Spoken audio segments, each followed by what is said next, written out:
Gané, lo llamé fracasado y mi esposo se fue. Me quedé con la razón y una casa vacía. Me tomó 6 meses entender que había ganado la batalla, pero perdido la guerra. Mi nombre es Isabel, tengo 38 años, y soy una experta en ganar. Como abogada en un prestigioso bufete corporativo, mi vida es una sucesión de batallas, mociones, litigios, negociaciones hostiles. Ganar es el único resultado aceptable. Llevé esa filosofía a mi matrimonio como si fuera un anexo de mi trabajo, y en mi última discusión con mi esposo, David, obtuve la victoria más devastadora de mi vida. Me quedé con la razón, me quedé con la casa, me quedé con un silencio tan pesado que amenazaba con aplastarme. No sabía, en ese momento, que mi mayor triunfo sería mi castigo más cruel. David y yo éramos opuestos que, durante 10 años, se habían atraído. Yo era la ambición, el fuego, la que siempre quería más.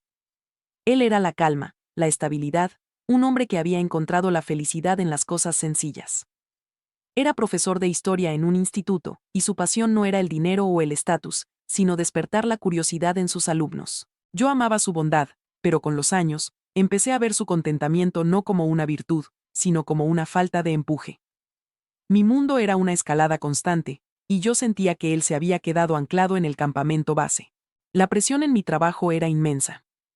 Vivía en un estado de estrés permanente, luchando por convertirme en socia del bufete. Cada día era una guerra, y llegaba a casa necesitando un aliado, pero en mi mente retorcida, veía a David no como un refugio, sino como un reflejo de lo que yo temía, la mediocridad. Empecé a resentir su calma, empecé a provocar peleas de la nada, discusiones sobre dinero que no necesitábamos, sobre vacaciones que no teníamos tiempo de tomar, sobre un futuro más excitante que yo anhelaba y que a él no le interesaba. Quería que él compartiera mi ansiedad, mi ambición. Quería que luchara a mi lado en la guerra que yo misma había inventado. Pero él se negaba. Isa, ya tenemos todo lo que necesitamos, me decía con una paciencia que me enfurecía aún más. Tenemos esta casa, nos tenemos el uno al otro. ¿Por qué no es suficiente? La batalla final ocurrió un viernes por la noche. Yo había perdido un caso importante en el trabajo, una derrota que me había costado una bonificación considerable y el respeto de mis superiores. Llegué a casa como una tormenta, buscando un lugar donde descargar mi frustración. Y David estaba allí, en la cocina, horneando pan. El olor a levadura y a hogar llenaba el aire. Estaba feliz, tarareando una canción. Y su felicidad, en ese momento, me pareció un insulto personal. Empecé yo. Le ataqué por su falta de ambición, por su trabajo cómodo, por su negativa a querer más. Él me escuchó, como siempre, intentando calmarme, intentando razonar. Isabel, mi éxito no se mide en un balance de cuentas. Se mide en la tranquilidad que siento al final del día. Y esa fue la chispa que incendió el bosque. Su paz era una acusación directa a mi propia miseria. Eso no es tranquilidad, David, es conformismo, le grité, mi voz subiendo con cada palabra. Es la excusa perfecta para no esforzarte, para no arriesgar, para no ser más. Pasas tus días hablando de gente muerta a niños que no les importa. ¿No lo ves?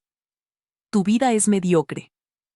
Él me miró, y por primera vez, vi que su paciencia se había agotado. El dolor en sus ojos era profundo.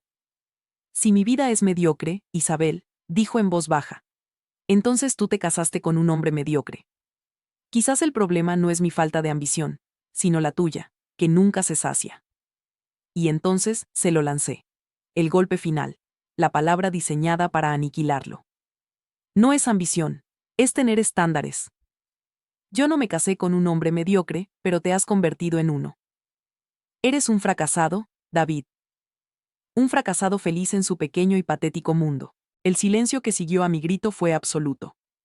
Vi cómo el dolor en sus ojos era reemplazado por una claridad terrible, la de un hombre que finalmente entiende algo que se negaba a ver. No me gritó de vuelta. No discutió. Simplemente asintió, una vez, lentamente. Si eso es lo que realmente piensas, dijo, su voz desprovista de toda emoción, entonces tienes razón, no hay nada más que hablar. Se dio la vuelta, subió las escaleras y 10 minutos después, bajó con una mochila al hombro. Dejó sus llaves sobre la encimera de la cocina, junto al pan que se enfriaba. No me miró. abrió la puerta y se fue. La puerta se cerró con un suave clic. Y yo me quedé allí, en medio de la cocina, con el olor a pan recién hecho, sintiendo una oleada de adrenalina y un orgullo agrio. Había ganado. Le había dicho la verdad. Lo había derrotado. Me quedé con la casa, y con un silencio que pronto descubriría era mi propia sentencia. Los primeros días después de que David se fuera, sentí una extraña y embriagadora sensación de liberación. La casa estaba en silencio, pero era un silencio que yo interpretaba como paz. Mi paz. Me desperté el sábado por la mañana y no había nadie tarareando en la cocina. Nadie que me preguntara cómo había dormido. Era maravilloso. Me repetía a mí misma que había podado una rama seca de mi vida, que ahora, sin el peso de su falta de ambición, yo podría volar más alto. Me sumergí en el trabajo con una ferocidad renovada, gané 2 casos importantes seguidos y recibí los elogios de los socios principales de mi bufete. Salía con mis amigas, las que siempre habían pensado que David era demasiado bueno para mí, y les contaba mi versión de la historia. La de una mujer fuerte que finalmente se había liberado de un ancla. Me creí mi propia propaganda. Creí que había ganado, pero la victoria tiene una forma curiosa de agriarse cuando no hay nadie con quien celebrarla. Poco a poco, el silencio de la casa dejó de ser pacífico y empezó a sentirse vacío. Empecé a notar la ausencia de David en los pequeños detalles, los cimientos invisibles que él había construido y que mantenían mi vida en orden. La bombilla del pasillo que se fundió y que yo no sabía cómo cambiar. La cafetera que empezó a hacer un ruido raro y que él habría desmontado y arreglado en 10 minutos. La vez que tuve una gripe terrible y me di cuenta, en medio de la fiebre, de que no había nadie que me trajera un vaso de agua. Llamé a un servicio de entrega a domicilio para que me trajeran sopa, y lloré al pagarle al repartidor, no por la enfermedad, sino por la soledad aplastante. Esas pequeñas cosas, las que yo había despreciado como parte de su vida mediocre, resultaron ser los pilares de la mía. Intenté llenar ese vacío con más trabajo, más horas en la oficina, más cenas caras con gente importante. Pero todo se sentía hueco. Escuchaba a mis colegas hablar de sus éxitos, de sus bonos, de sus próximas adquisiciones, y me di cuenta de que todos sonábamos igual, hambrientos, insatisfechos, siempre persiguiendo la siguiente victoria, sin disfrutar nunca de la actual. La calma de David, la que yo había llamado conformismo, ahora se me antojaba como una forma de sabiduría inalcanzable. Él no necesitaba ganar discusiones ni cerrar tratos millonarios para sentirse valioso. Su valor residía en su propia paz interior, una paz que yo había destrozado y que ahora envidiaba con toda mi alma. Pasaron los meses. 6 meses de una existencia exitosa y profundamente miserable. El divorcio se finalizó a través de abogados, un proceso frío y burocrático. No pidió nada, solo sus libros y sus herramientas. No hubo peleas, no hubo drama. Solo un silencio administrativo que era un eco del silencio con el que se había marchado de mi vida. Mis amigas dejaron de celebrar mi liberación y empezaron a intentar presentarme a otros hombres, hombres a mi altura, banqueros, ejecutivos, otros abogados. Pero cada cita era una tortura. Buscaba en ellos algo de la bondad de David, de su calma, de su humor gentil, y no encontraba nada. Solo veía reflejos de mí misma. Gente ambiciosa, cansada y solitaria. La epifanía, el momento en que entendí la verdadera magnitud de mi pérdida, no fue un trueno, sino un susurro. Fue un jueves por la noche. Acababa de conseguir la mayor victoria de mi carrera. Me habían nombrado socia del bufete. Era el objetivo por el que había luchado durante una década. Llegué a casa con una botella del champán más caro, lista para celebrar. Entré en la casa vacía. El silencio me recibió como un golpe. No había nadie con quien compartir la noticia. Nadie que me abrazara y me dijera que estaba orgulloso. Me serví una copa. Me senté en el sofá y miré la botella. Y entonces me di cuenta. Había ganado. Tenía el título, el estatus, el dinero. Había ganado todo lo que creía que quería. Pero para conseguirlo, había tenido que quemar mi propio hogar. Había ganado la guerra en mi carrera, sí, pero al mirar a mi alrededor, a las paredes silenciosas de mi vida vacía, finalmente entendí con una claridad que me rompió el corazón, que para ello, había perdido la única parte de mi vida que no era una batalla, sino un refugio. Había perdido a David. Y esa era una pérdida de la que nunca me recuperaría. Mi nombramiento como socia del bufete, el pináculo de mi ambición, se sintió como una ceremonia fúnebre. Acepté las felicitaciones de mis colegas con una sonrisa que no me llegaba a los ojos, cada apretón de manos un recordatorio de la única mano que quería sostener y que ya no estaba. Esa noche, la del champán solitario, fue la noche en que mi arrogancia finalmente se rindió y dio paso a un arrepentimiento tan profundo que me ahogaba. Me di cuenta de que mi vida se había convertido en un edificio de oficinas de lujo, impresionante por fuera, pero vacío y frío por dentro. Y David había sido el hogar. Durante los siguientes días, una idea desesperada empezó a crecer en mi mente. Tenía que encontrarlo. Tenía que pedirle perdón.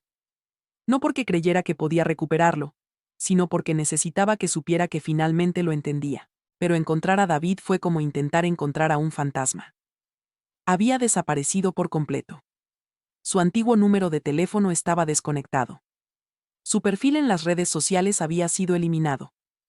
Llamé al instituto donde trabajaba y me informaron de que había renunciado a su puesto hacía meses. En un acto de humillación total, contacté a nuestros antiguos amigos en común, los mismos que yo había evitado por considerarlos poco ambiciosos. Me trataron con una frialdad educada. No sabían dónde estaba. Se despidió hace tiempo Isabel, me dijo uno de ellos. Dijo que necesitaba un cambio de aires, y para ser honesto, no lo culpamos. Cada conversación era un recordatorio de que, en la narrativa de nuestra ruptura, yo era la villana unánime. El único que quedaba era su hermano, con el que David siempre había tenido una relación distante. Lo llamé, esperando un sermón, pero su respuesta fue sorprendentemente neutral. No sabía dónde estaba David, pero me dio el nombre de un pequeño pueblo en las montañas de Virginia donde su hermano a veces iba a pescar. Era una pista minúscula, casi inútil, pero era todo lo que tenía. Contraté a un investigador privado, el mismo tipo de profesional que usaba en mis casos, para que buscara a un profesor de historia de 39 años en un estado de miles de kilómetros cuadrados. Era una aguja en un pajar. Mientras esperaba, mi vida se convirtió en una rutina mecánica. Iba a mi nueva y prestigiosa oficina, ganaba mis casos, y volvía a mi casa silenciosa a beber vino caro y a mirar por la ventana. Pasaron 2 semanas. Finalmente, el investigador llamó. Lo había encontrado. David no estaba exactamente en el pueblo de pescadores, sino en una pequeña localidad cercana. No estaba trabajando de profesor. Había usado sus ahorros para comprar una vieja librería de segunda mano que estaba a punto de cerrar. La había llamado El Refugio. La ironía de ese nombre me golpeó con la fuerza de un puñetazo. Alquilé un coche ese mismo fin de semana y conduje durante 8 horas seguidas, con el corazón en un puño. El pueblo era pequeño, pintoresco, el tipo de lugar que yo habría descrito como aburrido hacía un año. Encontré la librería en la calle principal. Era una tienda encantadora, con una fachada de ladrillo rojo y un cartel de madera tallado a mano. Me quedé al otro lado de la calle durante media hora, observando, incapaz de moverme. Y entonces lo vi. Salió por la puerta para barrer las hojas de la acera. Se veía diferente. Más delgado, sí, pero más tranquilo, más sólido. Llevaba una simple camiseta y unos vaqueros, y había una serenidad en su rostro que yo nunca le había visto. Se reía con un anciano que pasaba por allí. Parecía un hombre que estaba exactamente donde quería estar. Parecía feliz. Y esa visión, la de su felicidad sin mí, me dolió más que cualquier otra cosa. Finalmente, reuní el valor necesario. Crucé la calle y entré en la tienda.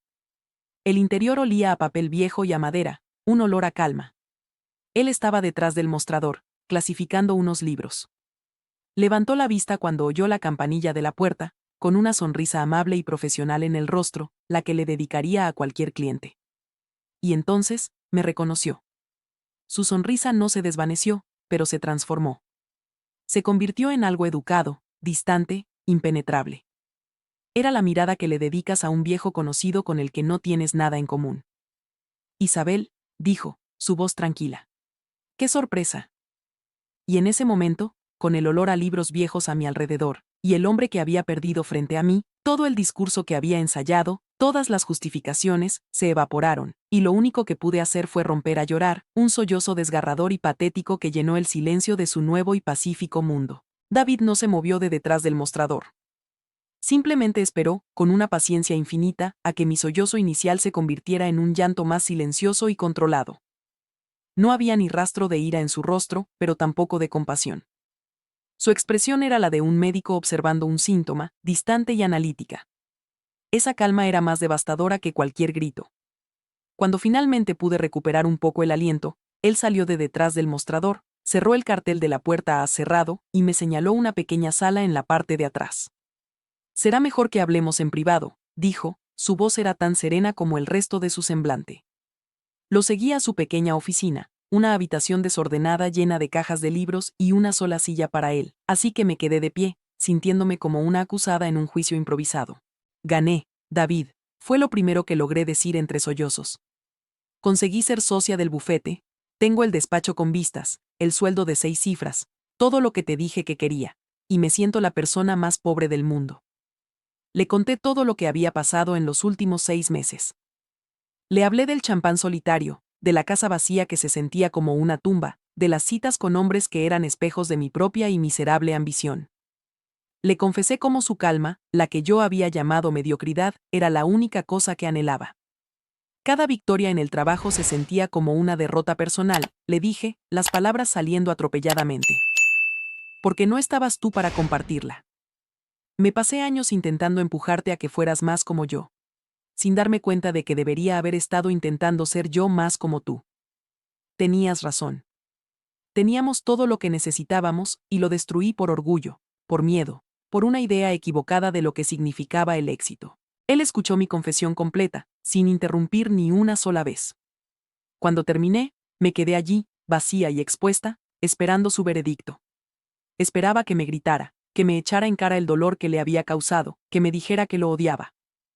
En cambio, solo guardó silencio, un silencio más devastador que cualquier palabra. Finalmente, habló. Aprecio que hayas venido hasta aquí para decirme todo esto, Isabel, dijo, y el uso de mi nombre completo, en lugar de Isa, fue como un muro de cristal entre nosotros. Y me alegro de que hayas encontrado esa claridad. Pero tienes que entender algo. El hombre al que le dijiste todo eso, el hombre cuyo corazón rompiste esa noche, ya no existe. Se levantó y se acercó a la ventana, que daba a un pequeño jardín trasero. Cuando me fui, continuó, no solo dejé una casa. Dejé una versión de mí mismo. El hombre que creía que su amor era suficiente para hacer feliz a alguien. El hombre que ponía tu felicidad por encima de la suya. Durante meses, odié a ese hombre por haber sido tan ciego, tan débil. Pero ahora entiendo que no era débil, solo era un hombre enamorado. Y tú mataste a ese hombre. Se giró para mirarme, y en sus ojos vi una paz tan profunda y tan inalcanzable para mí, que me dolió físicamente. El hombre que soy ahora te desea lo mejor, de verdad. Espero que encuentres la paz que buscas. Pero no la vas a encontrar en mí. Porque el amor que sentía por ti, la capacidad de ser el refugio que despreciaste, se fueron con él esa noche. Lo que queda es un hombre que ha aprendido a valorar su tranquilidad por encima de todo. Caminó hacia la puerta de la oficina y la abrió. Era una invitación clara para que me fuera. Construí este lugar, dijo, haciendo un gesto a los libros que nos rodeaban, porque aprendí que los finales no siempre son trágicos. A veces, son necesarios. Nuestro final fue necesario para que yo pudiera encontrar esto. Y quizás, es necesario para que tú empieces a buscar tu propio refugio. Me quedé allí, paralizada, entendiendo la finalidad de sus palabras. No había esperanza. No había una segunda oportunidad. Había ganado mi batalla. Había conseguido mi estatus. Y en el proceso, había perdido al único hombre que me había amado de verdad. Y esta vez, no había nadie a quien culpar más que a mí misma. Salí de la librería, de vuelta al sol brillante de un mundo que de repente se sentía muy oscuro, sabiendo que algunas guerras, incluso cuando las ganas, te dejan sin nada. El viaje de 8 horas de vuelta a la ciudad fue el funeral más largo de mi vida. Conducía en un silencio absoluto, cada kilómetro un clavo más en el ataúd de la esperanza que había albergado tontamente. Las palabras de David resonaban en mi cabeza. El hombre al que le dijiste todo eso, ya no existe. Tenía razón. Yo lo había destruido con mi ambición, con mi crueldad. Y ahora, su fantasma me perseguiría para siempre. Cuando llegué a mi lujoso apartamento, a mi vida de socia del bufete, todo me pareció una farsa. Las paredes de diseño, las vistas panorámicas de la ciudad, el coche caro en el garaje, eran los trofeos de una guerra que había ganado, pero que me había dejado completamente sola. Por primera vez, vi mi éxito no como un logro, sino como una cárcel brillante que yo misma había construido. A la mañana siguiente, hice algo que el antiguo yo habría considerado una locura, un suicidio profesional. Fui a la oficina del socio director de mi bufete, el hombre al que había admirado y temido durante una década, y presenté mi dimisión. Él me miró, estupefacto. Isabel, ¿estás bien? Acabas de conseguir todo lo que querías. No, le respondí, y las palabras salieron con una calma que no sentía. Acabo de darme cuenta de que todo lo que quería, era todo lo que no necesitaba. Dejé mi puesto, mi sueldo de 6 cifras, mi estatus. Dejé la guerra. Durante los siguientes meses, me dediqué a desmantelar mi antigua vida. Vendí el apartamento, el coche, la ropa de diseño. Simplifiqué mi existencia hasta que solo quedó lo esencial. No intenté volver a contactar a David. Respeté su nuevo mundo, su paz. Sabía que cualquier intento de mi parte sería una profanación de su refugio. Pero a veces, por la noche, entraba en la página web de su librería, El Refugio. Leía las reseñas de los clientes, que hablaban de un propietario amable que siempre sabía qué libro recomendar. Veía las fotos de los eventos que organizaba, un club de lectura, cuentacuentos para niños. Veía la vida tranquila y llena de significado que había construido, y sentía una punzada de dolor, pero ya no era de anhelo, sino de una extraña y agridulce alegría por él. Había encontrado su felicidad. Y saberlo, de alguna manera, era mi única forma de penitencia. Con el dinero que me quedaba, volví a la universidad, pero esta vez a la Facultad de Derecho Público. Decidí usar mis habilidades, mi agresividad, mi conocimiento de la ley, no para ayudar a las corporaciones a ser más ricas, sino para ayudar a la gente que no tenía voz. Hoy, trabajo para una organización de asistencia legal. Mi oficina no tiene vistas panorámicas, da a un callejón de ladrillos. Mi sueldo es una fracción de lo que ganaba antes. Y mis clientes no son CEOs, son familias a punto de ser desalojadas, inmigrantes buscando asilo, gente común luchando contra un sistema que, como yo una vez, está diseñado para aplastarlos. Ayer, gané un caso importante, evitando que una familia perdiera su casa. Al salir del juzgado, la madre me abrazó con lágrimas en los ojos. No sentí la adrenalina de una victoria corporativa. Sentí algo mucho más profundo. Gratitud. Sentí que, por fin, estaba construyendo algo en lugar de destruir. La guerra no se gana consiguiéndolo todo. A veces, la verdadera victoria reside en rendirse, en aceptar la derrota y en tener el coraje de empezar de nuevo desde las cenizas. Perdí a David, y esa es una pérdida que llevaré siempre. Pero en el proceso de perderlo todo, finalmente, estoy empezando a encontrarme a mí misma. Y ese, supongo, es el principio de mi propio refugio.